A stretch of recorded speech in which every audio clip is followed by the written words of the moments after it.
Noah Davis looked out the viewport as the transport ship slowed its approach to Centauri Prime. His heart beat faster as the sprawling Galactic Federation Academy came into view. The massive campus gleamed under the light of twin suns, its crystal, towers, and curved domes unlike anything on Earth. "First time off-world?" asked the blue-skinned flight attendant with 4 arms. Noah nodded. "First human exchange student at the academy. Well, you're making history then," she said with a smile that revealed slightly pointed teeth. "Good luck." He would need that luck. At 19 years old, Noah was representing all of humanity at the most prestigious learning institution in the galaxy. Earth had only joined the Federation 3 years ago, and many alien species still viewed humans with suspicion, or worse, as primitive curiosities. The ship docked with a soft thump. Noah grabbed his single bag and joined the line of various beings exiting into the arrival terminal. Some had tentacles, others had scales, and a few seemed to float rather than walk. Noah straightened his standard-issue Federation education jumpsuit, feeling very plain and very human among them. A tall, thin being with pale green skin and large oval eyes held up a sign with Noah Davis, Earth, written in Federation Standard. This must be his guide. "Hello," Noah said, approaching carefully. "I'm Noah. Welcome to Centauri Prime, Student Davis. I am Xylac, Professor of Xenobiology and your faculty advisor." The professor's voice had a musical quality, each word flowing into the next. "Your arrival is significant. The first human to study among us." "Thank you for accepting me, Professor. Come. Your dormitory awaits, and tomorrow your education truly begins." The dormitory was a circular building with individual pods, rather than rooms. Noah's pod adjusted its gravity, temperature, and air mixture to Earth standards as soon as he stepped inside. A welcome message flashed on the wall screen, listing his class schedule and campus protocols. Everything felt alien yet somehow familiar, like visiting a foreign country on Earth but multiplied by 1,000. That night Noah barely slept. He kept thinking about his family back in Ohio, how his dad had been so proud when he was selected, how his mom had cried at the spaceport. He was the first in his family to leave Earth, the first of many things, it seemed. Morning came with the chime of an alien melody. Noah dressed quickly and checked his campus map. His first class was Interspecies Relations with Professor Xylac, a good starting point for a human in an alien world. The classroom was a semicircular amphitheater with seats designed to accommodate various body types. Noah saw beings with multiple limbs, exoskeletons, and even what appeared to be a sentient gas cloud contained in a special suit. He took a seat near the front, trying not to stare at his classmates while feeling their curious gazes upon him. "Hey," came a voice to his right. Noah turned to see another blue-skinned being, similar to the flight attendant but with darker markings along her face. "I'm Zara, Arcturian. You must be the human everyone's talking about." "Noah." "And yes, that's me. Don't mind the staring. Most of them have only seen humans in broadcasts. The Federation Council's decision to admit Earth was controversial." Noah frowned. "Why controversial?" "Because," Zara began, but was interrupted as Professor Xylac entered the room. "Students, welcome to Advanced Interspecies Relations," the professor announced. "As you've noticed, we have the honor of hosting Noah Davis from Earth, our newest Federation member planet." All eyes turned to Noah. He gave a small wave, feeling his face grow warm. "Today we begin with the fundamental question of our field. How do vastly different species find common ground for cooperation?" For the next hour, Professor Xylac led the class through case studies of first contact scenarios throughout galactic history. Noah took careful notes, fascinated by how often initial misunderstandings led to centuries of conflict. "Human," called a rough voice from the back row. "Your species had numerous internal conflicts before achieving unity. How can primitive warfare prepare you for galactic civilization?" Noah turned to see a large reptilian being with amber eyes and scales that shifted from green to red as it spoke. Several classmates murmured in disapproval at the directness of the question. "Krell," Professor Zilak said sharply. We address each other by name, not species, and that question borders on cultural insensitivity. It's okay, Noah said, turning to face the reptilian student. I'm Noah, not human. And yes, Earth has a long history of conflict, but also of reconciliation. Maybe that gives us perspective that more peaceful species might lack. Krell made a dismissive sound. Perspective does not equal advancement. After class, Noah found himself surrounded by curious classmates. Some asked polite questions about Earth, while others simply observed him as if he were an exhibit. Don't mind Krell, Zara said as they left the classroom together. The Draconians believe strength is everything, and they see humans as physically weak. We are, compared to most species here, Noah admitted. Physical strength isn't everything, said a voice behind them. Noah turned to see a stocky human man in a maintenance uniform. Greg Johnson, the man said, extending his hand. Academy maintenance. Good to see another human face. Noah shook his hand, relieved. There are other humans here? A few, mostly support staff. You're the first student. Greg lowered his voice. Word of advice, these aliens respect capability. Don't try to be stronger or smarter than them at their own games. Show them what makes humans unique. Which is what? Greg smiled. You'll figure it out. Just remember, we didn't get into space by being the strongest species on Earth. Over the next few days, Noah settled into a routine. Mornings were filled with theoretical classes, afternoons with practical applications. He excelled in creative problem-solving, a class many rigid thinking species struggled with, but nearly failed his first physical adaptation assessment when he couldn't change his body chemistry at will like his classmates. In the Academy dining hall, Noah sat with Zara, who had become something of a guide to Academy social life. Why? Did you say Earth's admission was controversial? Noah asked, remembering their interrupted conversation from the first day. Zara's expression grew serious. Some species believe the Federation expanded too quickly. Earth is in a strategically important sector, near the border with the Vex Imperium. The Vex? I've heard them mentioned in galactic politics class. They're not friendly, Zara said, her voice dropping. Militaristic, expansionist. They see the Federation as weak because we value cooperation over strength. Some think Earth was admitted as a buffer zone. Noah set down his fork. You mean as a potential battlefield? Zara didn't answer directly. Humans have a reputation, you know. Your history broadcasts show you fighting each other constantly but also uniting against common threats. The Federation Council finds that interesting. Noah was about to ask more when his communication device beeped. A message from Professor Zilak requested his presence in the laboratory immediately. I have to go, he said to Zara. Lab summons. She nodded. Be careful, Noah. And remember, I can sense emotions. You're not just an exchange student to them, you're a test case. Noah walked through the gleaming corridors of the Academy, wondering what exactly he was a test case for, and why Earth's position near something called the Vex Imperium mattered so much. He had come here to learn about the galaxy, but increasingly felt the galaxy was learning about him instead. And somewhere beyond the peaceful campus, unknown to the hopeful student, tensions were rising along the borders of Federation space. 3 weeks passed quickly at the Galactic Federation Academy. Noah found himself settling into a routine among the stars, far from his Ohio home. He woke each morning to the soft glow of Centauri Prime's twin suns filtering through his dormitory, viewport. His classes were challenging but fascinating. The universe was bigger and stranger than he had ever imagined. Today, Professor Zilak's class seemed different. The usually calm teacher appeared tense, his green skin slightly paler than normal. He kept glancing at his communication device during the lecture on adaptation mechanisms. Notice the increased security personnel? Zara whispered to Noah as they walked to their seats.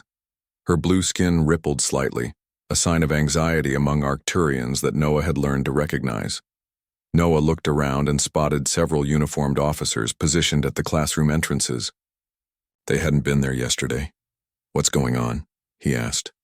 Zara tapped her temple. I can sense worry. From everyone. The teachers, the security staff.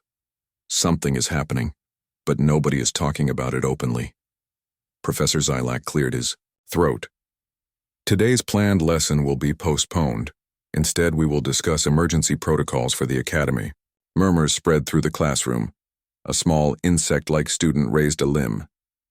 Is this related to the Federation ships that left orbit last night? The professor paused. Very observant, student Valtak. Yes, there has been some repositioning of defensive assets. This is merely a precaution. The Federation Council believes in preparedness. Preparedness for what? Krell asked, his scales shifting to a deep orange color. Diplomatic communications with the Vex Imperium have become challenging in recent days, Professor Zylak admitted. Nothing for students to be concerned about. Now let us review emergency shelter locations. After class, Noah found Greg Johnson repairing a wall panel near the science wing. The maintenance worker motioned Noah closer. Things are heating up, Greg said quietly. Federation military ships have been moving through this sector all week. No one's telling us anything, Noah replied. Just emergency protocols and standard precautions. Greg looked around to make sure no one was listening. Look, kid, I've worked on military vessels before joining the academy staff. This isn't standard. They're preparing for something big.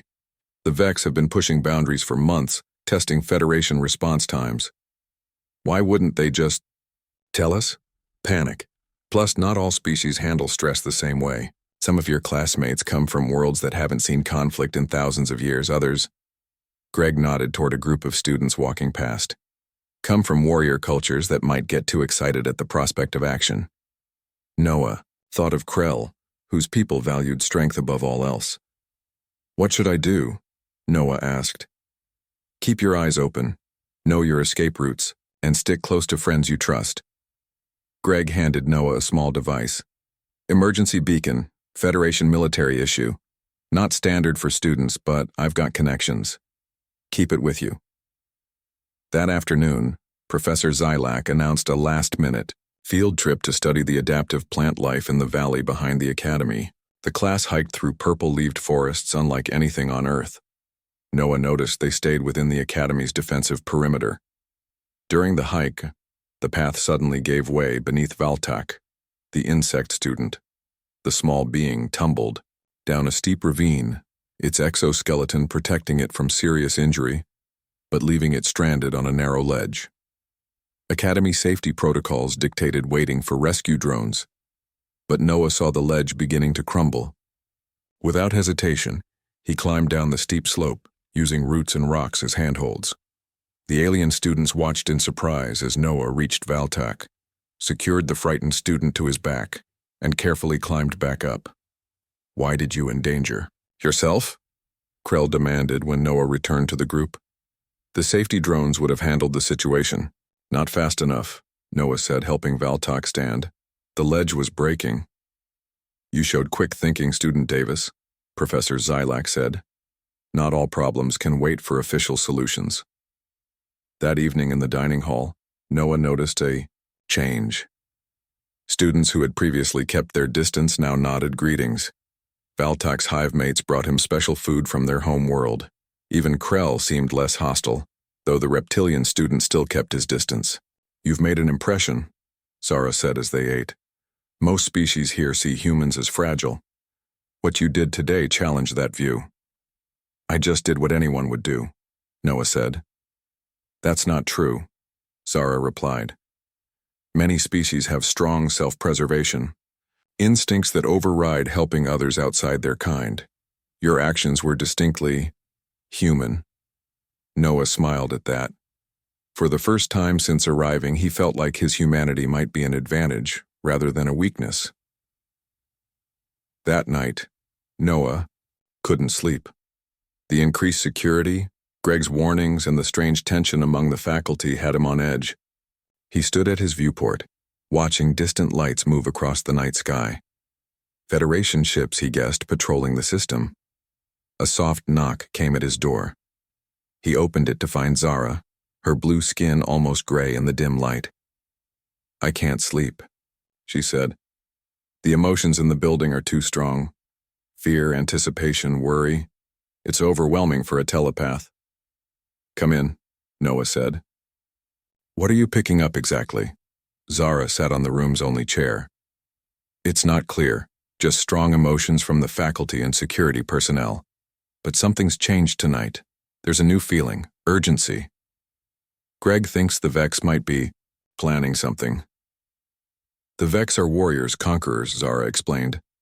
They believe the Federation is weak because we accept all species, even those without natural weapons or advanced technology, like humans, Noah said.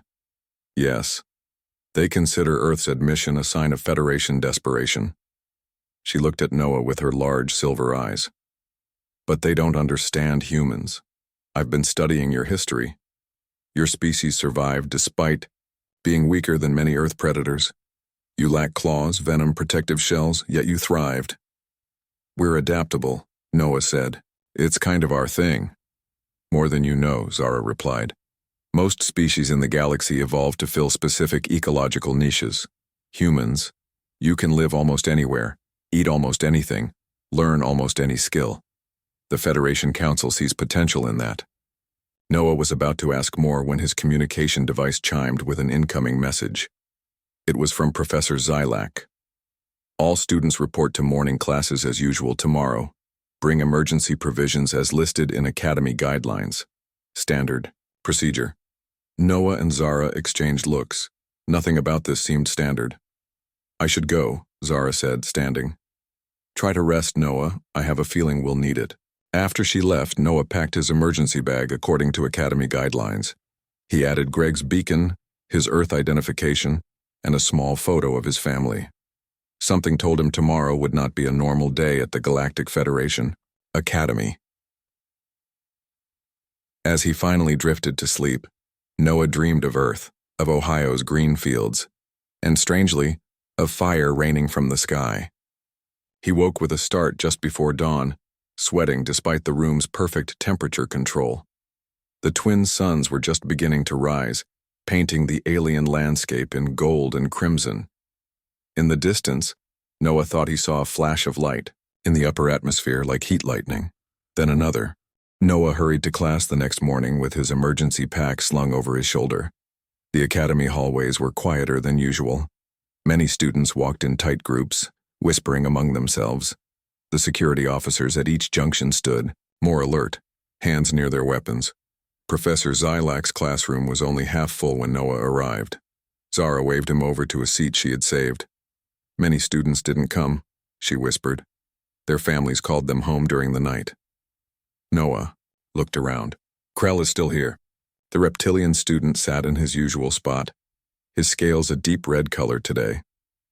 Draconians never retreat, Zara explained. For them, it would be shameful. Professor Xylac entered, his movements stiff and his green skin looking almost gray. Good morning, students. Today we will discuss adaptation to unexpected environmental changes. His voice sounded forced, as if he were trying too hard to seem normal. 20 minutes into the lecture, Noah noticed the lights flicker briefly. Professor Xylac paused mid-sentence, his large eyes darting to the ceiling. The classroom fell silent. Then, the world exploded. A deafening boom shook the building. The lights went out completely before emergency systems bathed the room in a dim red glow. An alarm began to wail throughout the academy. Everyone remained calm, Professor Xylac said, but his voice was drowned out by another explosion. Closer, this time. The classroom windows shattered inward, sending glass flying across the room. Noah ducked beneath his desk, pulling Zara down with him. Around them, chaos erupted. Some students froze in place. Others began making high-pitched noises of distress. A few ran for the doors. The academy is under attack, Professor Xylac shouted over the noise. All students must proceed to emergency shelter Gamma 3 as practiced.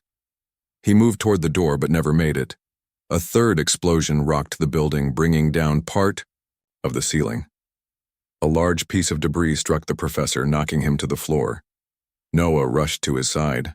Blood of a dark green color pooled beneath the professor's head. He was breathing but unconscious. "Help me," Noah called to the nearest students, but they seemed paralyzed with fear.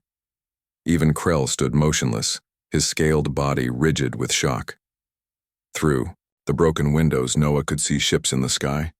They were angular and black, nothing like the smooth silver vessels of the Federation. Smaller craft poured from them, descending toward the Academy grounds.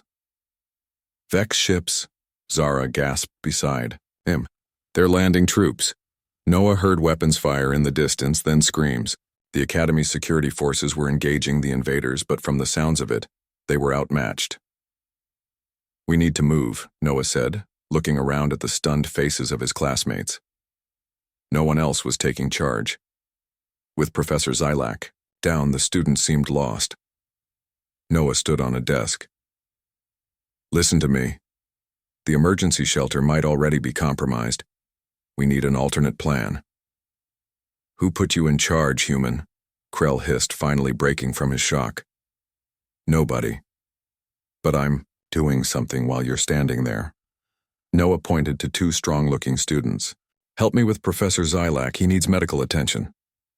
To his surprise, they moved to help, carefully lifting the unconscious professor. The rest of you, grab your emergency packs. Stay together. Noah's mind raced. The main exits would be the first places the Vex would secure. They needed another way out. He remembered his conversations with Greg Johnson.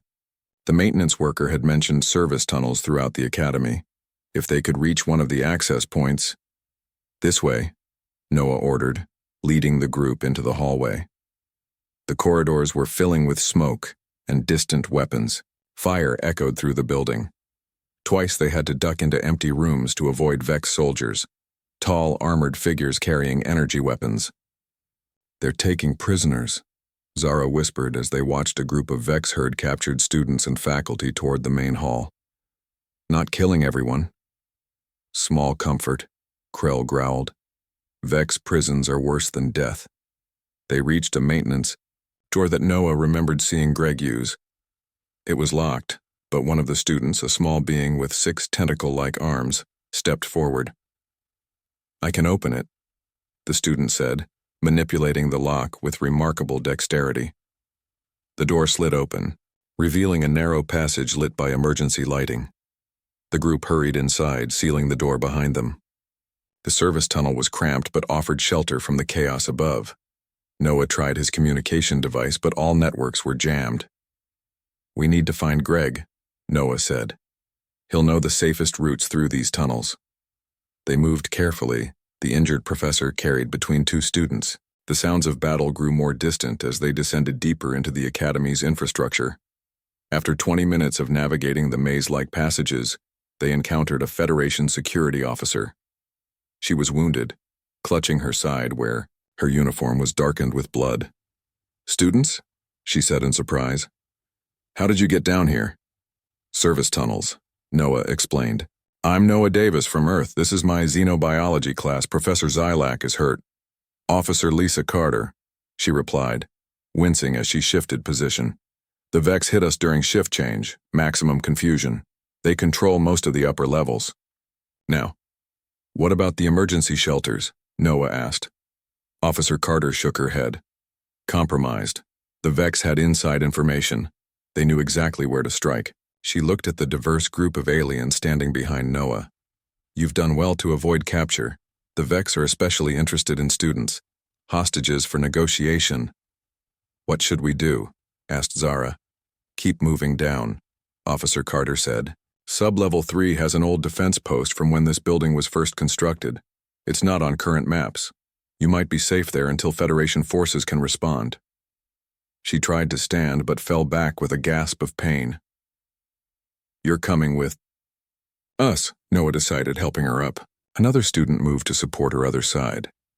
They continued through the tunnels, now guided by Officer Carter's directions.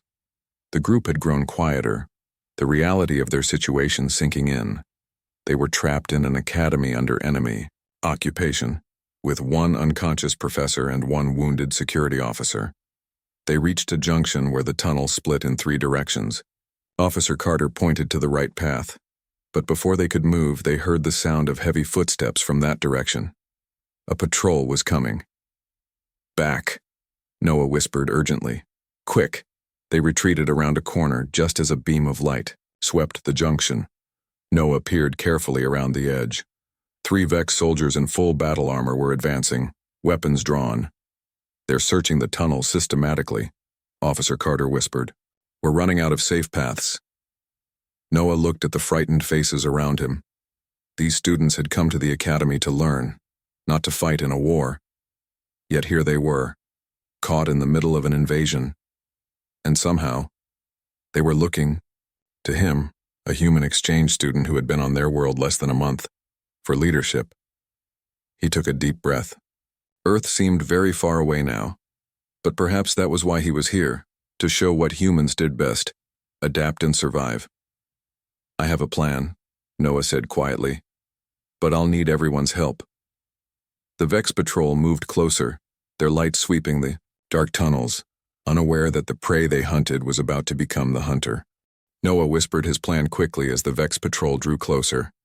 Each student would use their natural abilities to create confusion and distraction. Then they would split into 2 groups, one led by Officer Carter to get Professor Xylac to safety, the other led by Noah to find Greg Johnson and access the deeper tunnels. "Valtak," Noah said to the insect-like student, "can your exoskeleton reflect light?" Valtak clicked quietly. "Yes. In mating displays, my species can create light bursts." "Perfect. When I give the signal, create the brightest flash you can." Noah turned to Zara. "Can you project emotions telepathically?" "Only to receptive minds. Are those of my own species," she said. "These tunnels magnify sound, right?" Noah asked Officer Carter, who nodded. "Then those of you with high-pitched vocal abilities prepare to scream on my mark." The Vex patrol was just around the corner now. Noah could hear their heavy breathing apparatus and the click of metal on the concrete floor. "Ready," Noah whispered. "Now!" Valtak's body lit up like 1,000 mirrors catching sunlight. Several students released ear-splitting shrieks that echoed through the tunnels. In the chaos, Noah pushed several empty supply containers toward the patrol. They crashed and rolled, adding to the confusion. The Vex soldiers fired blindly, their energy weapons hitting walls and ceiling. Noah's group scattered as planned. Officer Carter led 7 students and the unconscious professor down one tunnel. Noah took Zara, Krell, and 4 others in the opposite direction. "This way," Noah called, remembering the maintenance routes Greg had once mentioned. They ran through the narrow passages, the sounds of confused Vex soldiers fading behind them. "How did you know that would work?" Krell asked as they paused to catch their breath. "I didn't," Noah admitted. "But confusion is a universal weakness. When you can't understand what's happening, your first instinct is to protect yourself, not pursue enemies." "A very human observation," Krell said, but his tone held less contempt than before. They moved deeper into the Academy's underground network. Noah hoped to find Greg or another maintenance worker who knew these tunnels well. Instead, they found something worse, a Vex checkpoint blocking their path forward. 2 armed soldiers guarded a sealed door. Behind it lay the path to the lower levels that Officer Carter had mentioned. "We can't go back," Zara whispered. "The patrol might be looking for us." Noah studied the situation. The Vex guards stood alert, weapons ready. A direct confrontation would be suicide. "I have an idea," he said, turning to one of their group, a small, translucent student named Plex, whose species could change their skin color like earth chameleons. "Can you make yourself look like a wounded Vex?" Plex's body rippled. "I've never seen one without armor." "Just copy the armor then," Noah suggested. "Krell, if Plex distracts them, can you overpower one guard quickly?" The reptilian student's white scales flushed orange with excitement. "Finally a use for strength. Yes, human, I can break a Vex neck before he makes a sound." Noah didn't love the violent solution, but they had few options. "I'll take the other one. The rest of you stay hidden until we signal." The plan worked better than Noah expected. Plex shambled into view, perfectly mimicking a wounded Vex soldier. When the guards approached, Krell and Noah struck from behind. Krell was true to his word. His target never made a sound. Noah was less efficient but managed to knock his opponent unconscious with a pipe he'd found. "Quickly," Noah called to the others. They stripped the armor from one Vex soldier. Noah put it on, finding it heavy but manageable. They used the guard's hand to activate the door panel, and it slid open. Beyond lay a maze of deeper tunnels. They sealed the door behind them, hoping to buy time before the unconscious guard was discovered. "You fought well, human," Krell said, sounding genuinely impressed. "Your body may be weak, but your mind is not." "Thanks, I think," Noah replied. They moved through the lower tunnels for what felt like hours. The sounds of battle were muffled, this deep underground, but occasionally the floor would shake from a distant explosion. Noah's stolen armor included a communication device, which occasionally crackled with Vex commands in a language he couldn't understand. "They're saying something about a final sweep," Zara translated, picking up impressions rather than words. "They're gathering prisoners in the main hall." Noah worried about the other half of their group. Had Officer Carter gotten Professor Xylac to safety? Were they captured? There was no way to know. They rounded a corner and nearly collided with another figure. Noah raised his weapon, then lowered it immediately. "Greg!" he exclaimed in relief. The maintenance worker looked shocked to see them. "Noah, how did you get down here?" His eyes widened at Noah's Vex armor. "And where did you get that?" "Long story," Noah said. "We're trying to reach the old defense post on sub-level 3. Greg shook his head. "Bad idea. The Vex found it an hour ago. They're thorough, I'll give them that." He gestured for them to follow. "I have a better place. The Waste Processing Center. Nobody ever checks there." Greg led them through service shafts so narrow they had to crawl in places. Noah had to abandon the bulky Vex armor, keeping only the communication device. Finally, they emerged into a large chamber filled with machinery. "The Academy recycles everything," Greg explained. "This place runs automatically. No one comes here during normal operations, let alone during an attack." Other survivors were already there, a mixture of students and staff who had found their way to Greg's hideout. Noah was relieved to see Officer Carter among them, her wound bandaged. Professor Xylac lay on a makeshift bed, conscious now, but weak. "Noah," the professor called softly.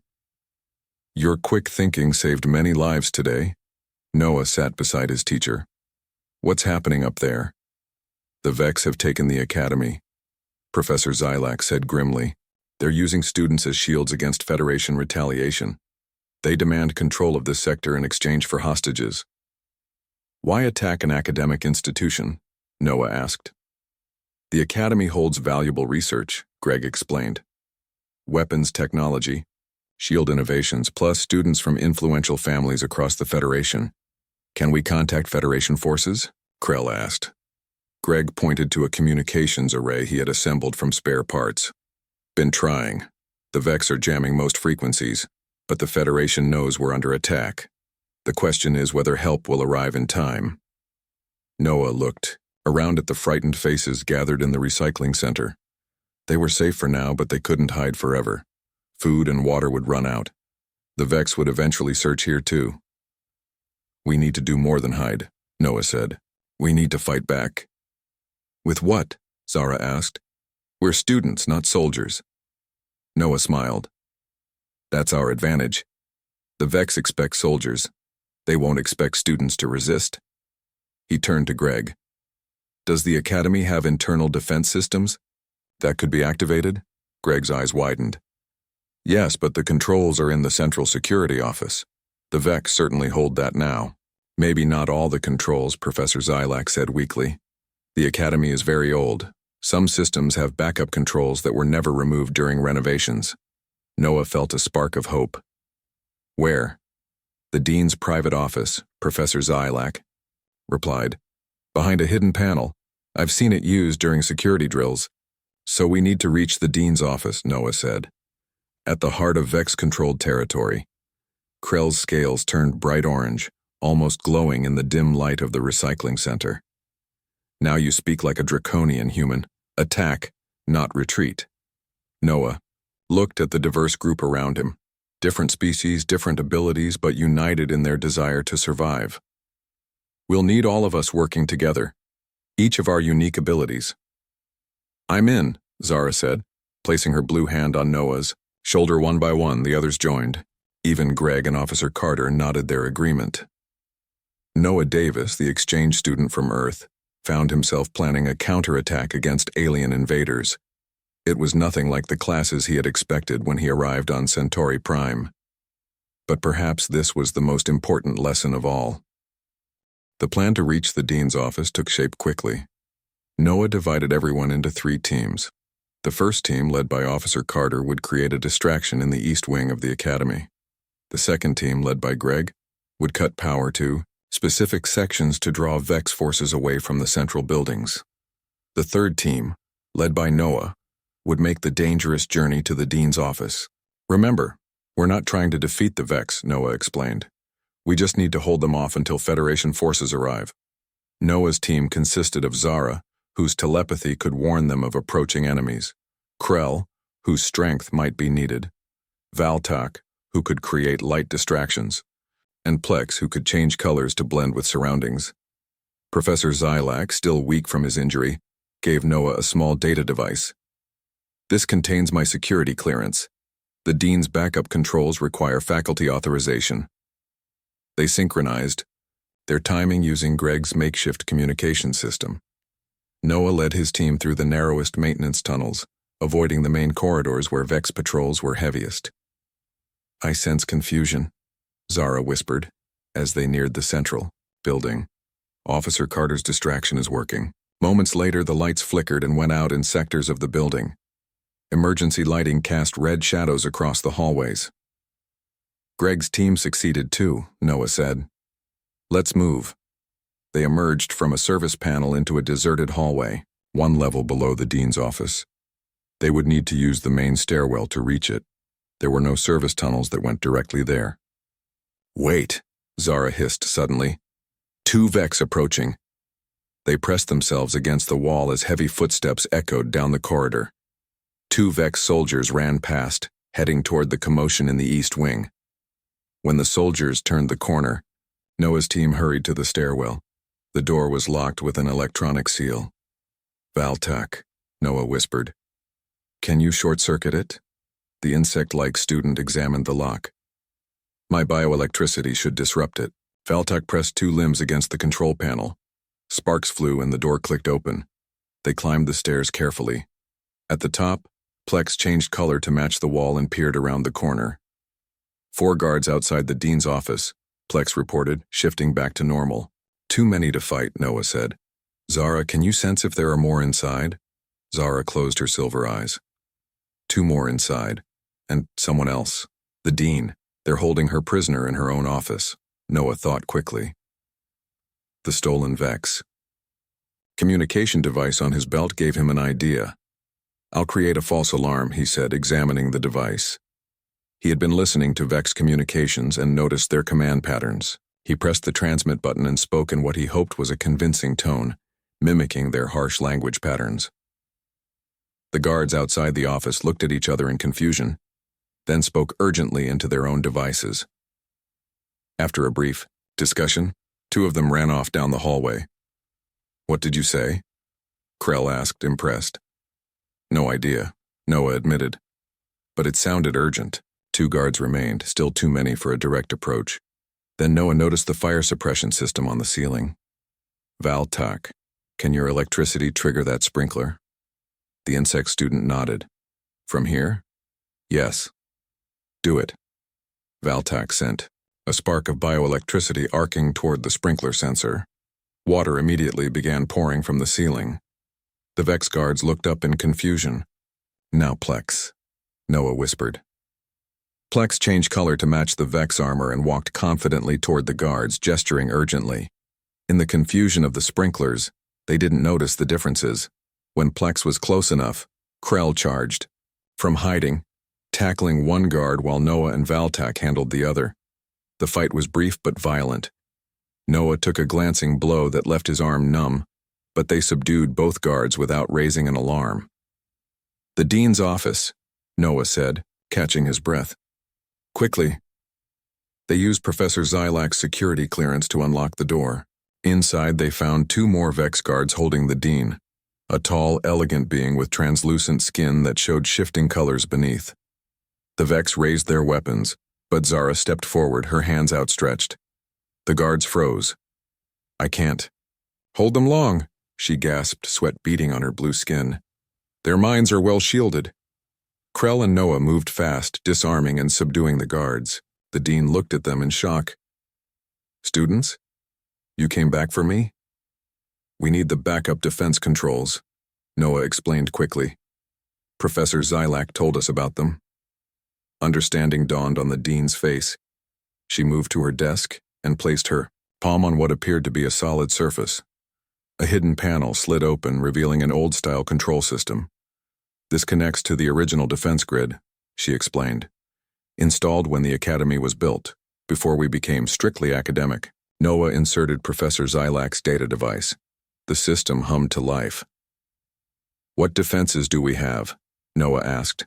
Internal force fields to contain intruders, and something more. The dean's fingers moved over the controls. A distress beacon on, a frequency the Vex cannot jam. Federation forces will know exactly where we are.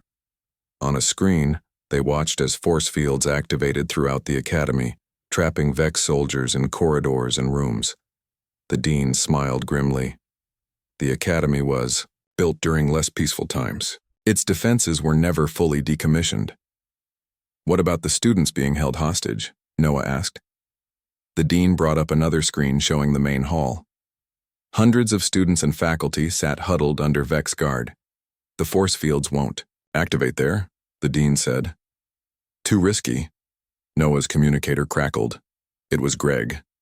Federation ships just entered the system, Greg reported. The Vex are responding. They're moving hostages to their vessels. They're going to retreat and take the hostages with them, the dean said, her inner colors darkening with worry. Noah studied the controls. Can we extend the Academy's shields to protect the hostages? Not without dropping all internal force fields, the dean replied. Noah made a quick decision. Do it. Drop the force fields but raise the shield over the main hall. We'll handle the Vex inside. The dean looked uncertain but followed Noah's instructions. On the screen, a shield shimmered into existence over the main hall, cutting it off from Vex reinforcements. But the internal force fields containing other Vex soldiers disappeared. We need to move, Noah said. The Vex will head straight for us. They raced toward the main hall, picking up Greg's and Officer Carter's teams along the way. When they reached the hall's entrance, they faced 6 Vex guards who had been cut off from their comrades by the shield. What followed was chaos. Krell led the charge, his draconian strength sending Vex soldiers flying. Noah and Officer Carter targeted their weapons. The other students used their unique abilities, light flashes, sound bursts, and more, to disorient the enemy. When it was over, all 6 guards were down. They entered the main hall to cheers from the freed hostages. Through the great windows, they could see Federation warships engaging the Vex vessels. The invasion was failing. You did it, Zara said, standing beside Noah as they watched the battle above. A human exchange student saved the academy. Noah shook his head. We all did it. Every species, working together. Professor Xylac, supported by 2 students, approached Noah. The Federation will want to hear about this, how students from across the galaxy united against a common threat, and how a human led them, Krell added, surprising Noah. Perhaps your species belongs among the stars after all. 3 days later, with Federation forces securing the academy and repairs underway, Noah sat in the campus garden looking up at the twin suns. A message had arrived from Earth. His parents' worried faces replaced with relief when they saw he was safe. Will you stay? Zara asked, joining him on the bench. Noah nodded. My exchange program just got a lot more interesting. Above them, Federation ships patrolled peaceful skies. The Vex had retreated beyond the sector borders. And throughout the academy, the story spread of how Noah Davis, just an exchange student from Earth, had proven that humanity's greatest strength wasn't physical power, but the ability to bring others together when it mattered most. Classes would resume next week. Noah had a feeling xenobiology would never seem boring again.